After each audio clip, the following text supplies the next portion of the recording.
Chapter 2. Finding your niche. To start out, we'd better lay some quick ground rules for winning the niche game.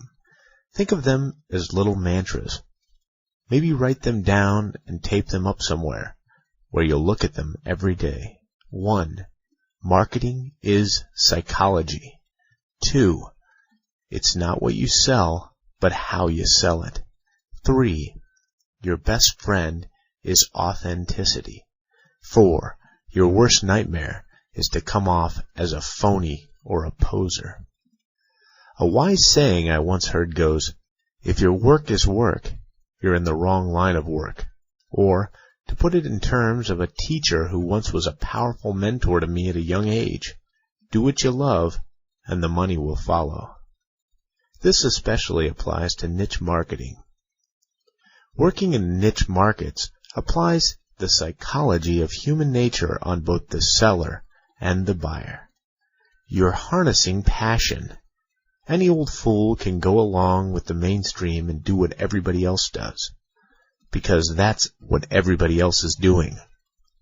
But people occupying a niche experience something a little more special. To the buyer, the seller becomes more than a faceless entity behind a cash register. The seller becomes a part of we, the true believers, we, the cult of fandom, we, the group that knows what's really going down. For the seller, the daily grind of earning money suddenly vanishes and becomes instead a kind of quest. Frequently, the most successful sellers in a niche market are part of the niche themselves. If you're participating in a market which also includes you, you get to feel very special. You're doing something that you believe in. You get to be more confident because you have the advantage of special knowledge in your market. Let's expand on those rules a bit. They're worth nailing down. Marketing is psychology. Tour the local restaurants in your area that specialize in an ethnic category of cuisine, and you'll see an ingrained trend. Each restaurant is decorated in a style to look like part of the country it represents. Think how strange it would be to show up for a Chinese buffet and find the building is adobe with red, white, and green color scheme. Has piñatas hanging from the ceiling, and the staff is wearing ponchos and sombreros. Turn it around. Go to a Mexican restaurant. Now, they don't have the building styled like a pagoda, Buddha statues, and food dogs in the front, and the waitresses are geisha girls in white robes and wooden sandals. Logically, this shouldn't matter. There's no reason why the Chinese decorated restaurant would be unable to produce the best tacos and burritos you've ever tasted. And why shouldn't I be able to decorate my restaurant in a Mexican style and still be able to turn out perfect Chinese food? There shouldn't be any connection between my ability to make good chop suey and my idea to decorate the place like a Spanish ranchero. After all, customers come for the food, not the scenery. But we humans have all our illogical human emotions tied up in our decisions on what to buy and where. So if we want food of a particular ethnicity, we'll set our hopes on the establishment which wins the cultural awareness contest. We take that as a signal that it is the place which understands exactly what it is we want.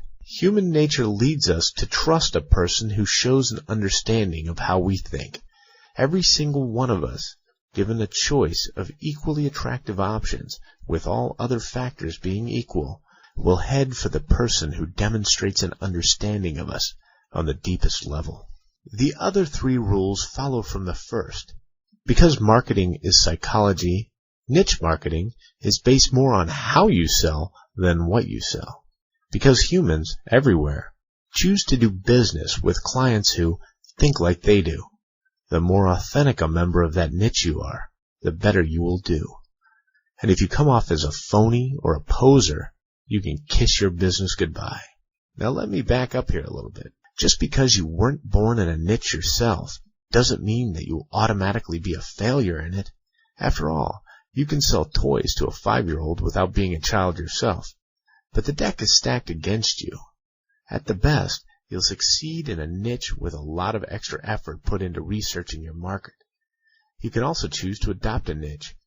Throughout your life, you may be part of several markets, and your views and tastes may change. But let's make it clear that if you're marketing to a niche that repels you in every way, your success will not be impossible, but it will be very, very highly improbable. Never forget that the person who is doing what they deeply believe in will have passion on their side. They will have more energy, work longer at it, attack problems with greater enthusiasm and more creative thinking, and they will go to bed happy and rise the next morning looking forward to their work. So what is your niche? Everybody believes in something. Examine your background, your beliefs, your demographic. Note everything that you do. Include hobbies you like, TV shows you watch, music that you listen to, everything that makes you, you. Don't worry so much about, but I'm weird. How am I going to make money catering to people in my tiny little group? The internet is here, and no matter how quirky you are, other people who think just like you do are only a few clicks away. There are a number of ways to find a niche that works for you. Be born in one. Obviously, if you're from India and have an interest in cuisine, you're all set up to start a curry business. You're an instant expert in whatever field you currently occupy. Being a member of a generation is another key. Clearly, if you remember the 60s, you have a good chance to be a hit with the baby boomers. Or maybe you're a member of Generation X. If so, you can talk to them with a voice that will ring true. Likewise, for social and financial class. Adopt one. All through our lives, we discover new things that interest us. Take any pastime you pursue. Concentrating on what is associated with that hobby or pursuit that you spend money on. But even better, imagine what you could buy if only someone sold it. What better way to corner a market than to create one? So, if you already have a niche which nobody caters to the needs of, cater to it yourself. Others who are also looking for that business will find you. Invent one. Well, after all, look at all the niches that are around us. Each interest originated with one person who began to follow it. Somebody had to do it first. Think of the first person who put a 9/11, we will never forget sticker on their car. The first Seattle teenager to call their style grunge. The first adult who posted pictures of their life-size Lego models on the internet. Every fad started as an idea in just one person who spread it around. In some cases, that person founds a lifestyle. Stumble upon a niche. Niches are waiting all around us to be discovered. A few stories within my own computer geek niche to illustrate this point. Some niches I've stumbled upon. Back in the 90s, I played with the QBasic programming language that came installed standard on the Microsoft Windows 3.1 operating system. I even saved a few floppies of the little toy programs I'd done. A whole 10 years later, I unearthed these relics from some basement box when I was moving, and now, having the internet handy, decided to try searching for a modern-day compiler for this language. Little did I expect to find that fans of QBasic were a vast crowd with websites and clubs devoted to it. On my techie blog, I mentioned the obscure computer role-playing game NetHack, almost by accident. It's in a similar vein with Dungeons & Dragons, Blizzard's Diablo, etc., but it's about 1,000 times as deep and incredibly difficult to win. Well, a few days later, the first of the search hits for this absolutely esoteric game began trickling in. From the search queries, I could tell that people were looking for help about how to solve problems they'd encountered in some dungeon corner. The more I wrote about it, the more hits came in. Now, in the video game realm, NetHack will never be as popular as The Sims or Half-Life, but since almost nobody publishes about that game, 100% of the search traffic based on it is coming my way. My site traffic may rise and fall, but NetHack hits stay steady every single day. I visited the site textfiles.com, which is devoted to files left over from the old days of bulletin board systems, still known as BBSs.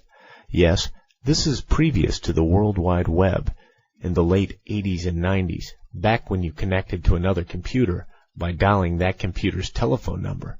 And in the archives, I discovered a whole bunch of login screens rendered in ANSI art. Nobody messes with ANSI character art anymore. And programs that can render it correctly are disappearing, so I decided to render some of it and save it in a modern-day image format. At best, I thought these would be a curiosity. Turns out, my little gallery with about 80 of these BBS login screens became a brief internet sensation. I got tons of comments, advice on rendering the format, and links from social bookmarking sites. People who were there during the BBS years rave about how it brings back the memories. I am now cited as an authority on the subject. I'm tempted to print them out and tour the country with a show. Some others that I'm not directly interested in. Have you been to Disneyland and ridden on the Haunted Mansion ride? Well, you might be surprised to discover that there's a whole web culture devoted to the nerdiest kind of obsession with just this one ride. Notably, the Ghost Relations Department, a blog on blogspot.com, is one site covering everything that goes on at the ride. If they replace a sheet of wallpaper on that ride, this site reports it. Diagrams, screenshots, themed wallpaper, a fan base. It all gets linked all the time from sites like Boing Boing. And it's just one ride. Now here's a good one. Have you ever heard of glamour bombing? I stumbled on this while tripping through Wikipedia idly one day. It turns out that a glamour bomb is a prank or act of mischief aimed at challenging or altering perceptions. In particular, it is intent on expanding the target's view of reality, with the hope of encouraging belief in magic and or magical beings such as fairies, nature spirits, etc. Yep, if you Google it, you'll discover that there's a culture called Otherkin doing this, who are to fantasy tales what Trekkies are to Star Trek. Minutes ago, you'd never heard of Otherkin, but now you might be thinking, an online store. Sell high fantasy novels by Piers Anthony, Terry Pratchett, and J.K. Rowling. Sell supplies for glamour bombs, such as glitter, feathers, magic props, sidewalk chalk. Start a club, affiliate with the Renaissance lifestyle and a portion of the science fiction community. And of course, your site should sport a JavaScript Hobbit name generator. Sure, it's silly. I personally think it's ridiculous. But it's a niche market waiting to happen. And if you happen to have just discovered this as a niche that you believe in, I was just kidding about saying it's ridiculous. What's the point of this? Just to show you that niche markets are everywhere, in places you'd never think to look. That is, in fact, why they're called niche markets. Sometimes they are obsessions or hobbies or fanatical followings of art categories or subcultures. Movies that are known as cult classics, lifestyles on the fringe, subcultures within cultures. They're all rich hunting grounds for the niche marketer. The difference between niche markets and the mainstream is that niche markets contain high concentrations of passionate followers. Marketing to them will translate into passionate customer bases. Now we've identified our potential niches. Let's take some steps in putting that market to work for us.